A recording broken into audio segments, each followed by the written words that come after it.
नमस्कार दोस्तों, मैं हूं संतोष पाठक और आप लोग देखना शुरू कर चुके हैं संतोष पाठक ऑफिशियल यूट्यूब प्लेटफॉर्म। जिस तरह से भारत की विदेश नीति, रक्षा नीति,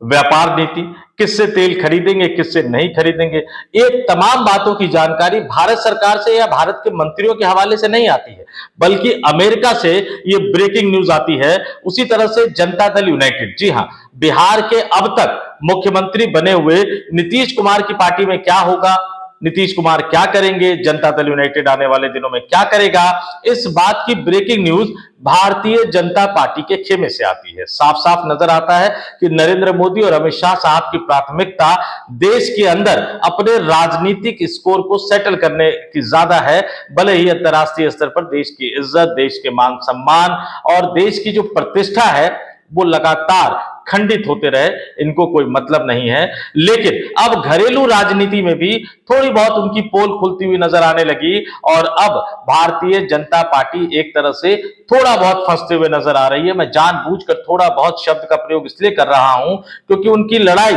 जिस राजा से हो रही है, उस राजा के तमाम सेनापति पहले ही हथियार डालकर एक तरह से सरेंडर कर चुके हैं। हमें यह बताया गया कि निशांत कुमार के साथ जनता दल यूनाइटेड के कोटे से ठीक उसी तरह से दो उप मुख्यमंत्री बनेंगे जैसे बीजेपी के कोटे से वर्तमान में या पहले भी दो बनते रहे हैं। वर्तमान में दो उप मुख्यमंत्री सम्राट चौधरी और विजय सिन्हा है।